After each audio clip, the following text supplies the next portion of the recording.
Good evening, ladies and gentlemen. Good evening, men and women of goodwill. Please, this very program will be snappy. Kambapu so there is no time. So, congratulations to Chena Sanworu. He have made it to become the new leader of Hamas. Yesterday, all of you know that Yahya Senwa was buried in Israeli holy water, anointing oil, and the other ones, he was spied. So, China Sanwoshi, you made it to become the new Hamas leader, because I could remember at the beginning of this, you were pushing Biafra people to go and support Hamas due to your link to the Islamic nation. Today, your shame don't they shame me. Today, Hamas leader, they don't buy him. Make you go become another Hamas leader. Eh? Congratulations.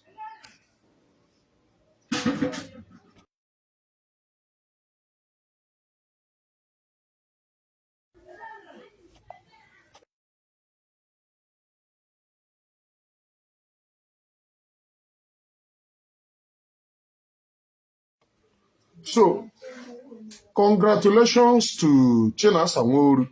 Congratulations to Chena Sanworu for making it as the new Hamas leader. And again, at the wake of Uchechi igba on social media, because she have doubled the efforts to cover up her shame, and I know that she have organized a lot of ndị mkpụrụ mmiri to defend her and say, oh, it is Photoshop. We are waiting for you people at the Photoshop. So at the wake of your mkpụrụ ihe ịgba, just like in Nelly, for now, congratulations to your dearest Odogune Chemba for becoming Hamas leader. There is one thing that I used to say, and that thing is sure. The only thing that can make you stand out in the midst of everyone is your prestige, your honor, how you coordinated yourself, how you behave yourself, will make you stand out from many. But whatever you do to make money, oh, let me do it, make money, you can never deceive people in whatever you do to make money, because come rain, come sunshine, people will always know that you, Uche Bingo, is evil. And that is what is happening. So, for now, enjoy little, because on social media, we have had enough how you went and Jahena to Asari, how you went and Jahena to the left of this end, how you went and Jahena, and today, Arana Posigi on social media. Now, there is something that this Uche Wanketa shared. Somebody posted, one of their bingos posted that if they do not allow us to go, what are they calling this country? Will be a paradise compared to Nigeria. And she shared it. She said, yes, this is what my husband said. Ogeivo Koko. So you know what she said, you know what he said, and you are attacking us for doing that thing which is crumbling Nigeria. You celebrate the handwork in order to deceive your Koko. One thing is certain, she is in the business of deceiving people because of her atrocities. Have now found her out. Now, she's making it look as if she have been innocent. But surprise, surprise, we know your type and we know whom you are. And the Biafra people can never, ever in their lifetime listen to a person like you. You can only try to impress people. Oh, I am not what they are saying. So many of you don't know that the reason why she is now on social media doing what she is doing is because she don't cast. Just because she don't cast and it is on social media, she is doing what she is doing. And let me say it again. All of us, they chop shit. But now who chop them, carry them from out, now they no say they chop shit. Like mwa no mwembo ezege. Ana me egori umu nwa. Mana onye ọbụla richara nke eburu no na akpọ ya ọtanwa. And let me tell you, a person's wife is not supposed to be negori umu nwoke. Ọ nwoke ibe m tosiri ị na-ata nwa because by nature we are tatatashos nwa by nature. Anyị bụ ndị na-atakashi by nature. But when a modest woman have to become Sister Keziah, okay n'ụwa ka ị pass. Ke ụwa ka ị pass, ka ị compass nọ n'ime ya. And she snaps here. Many people doesn't know the reason why Oji Apuara on social media. It is to cover up the atrocity which is to come. Maka ọ bụrụ ma ọtọ ya, ọ gbara ka nke na-eli. Ọtọ ya gbara with special korokoro in the distance ka nke na-eli.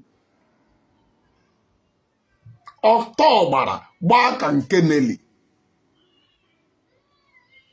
And that is the reason why if you're a woman, that is the reason why you will respect yourself.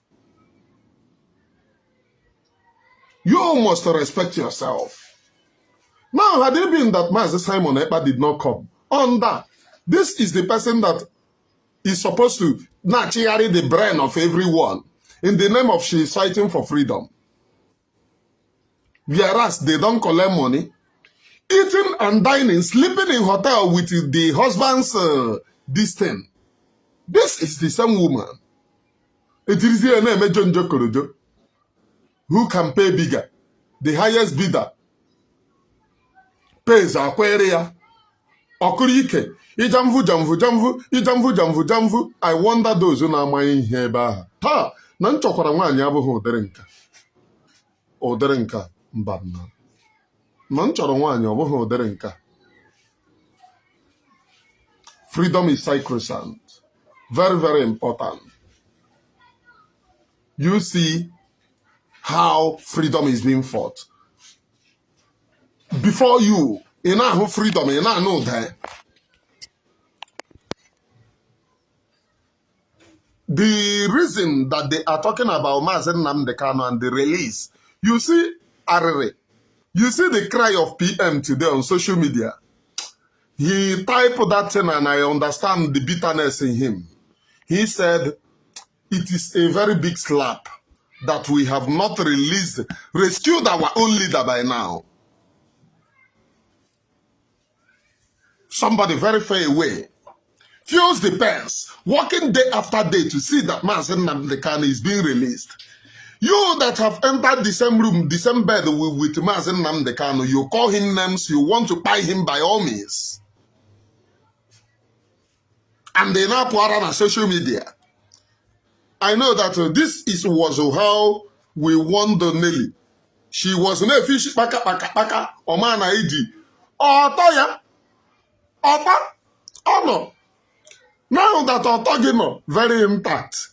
You know fish baka. You know Nelly's own time. After Otoya on social media, she came and started doing dancing competition, thinking that she can hide the shame. And under there, Nsima took advantage. Nsima nyochara nke fọrọ afọ join his APC. Mgbe agbara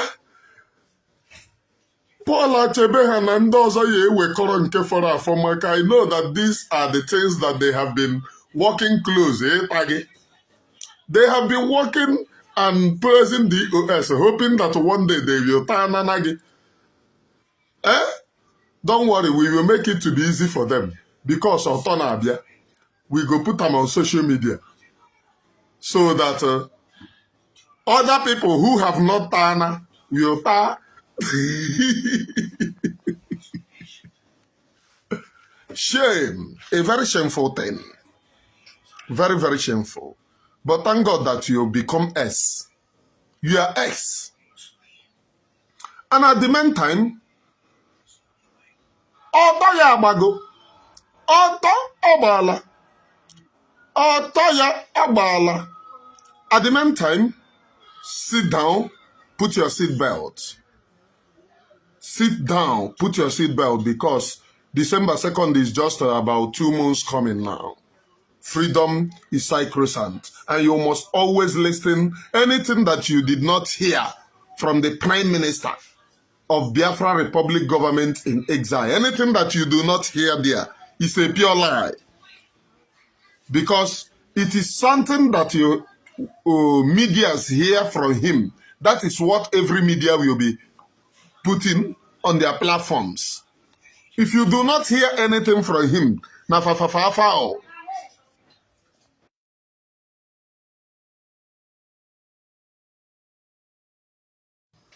Na fa fa fa fa o. Maka ndị Prime Minister said, they will use Prime Minister said to deceive some of you as December 2nd is coming closer. They will use it to deceive some of you because you know these criminals in DOS, they don't do the thing, they don't do their criminality with their own initiative or their own name. They always look for where to bakwena their criminality in order to lure our people, Mugu. But sit down, put your belt, seat belt more tighter. Freedom have come. Let no one deceive you. The freedom of the Biafra people is here, is now, and it is what you are looking at. Are you getting the point?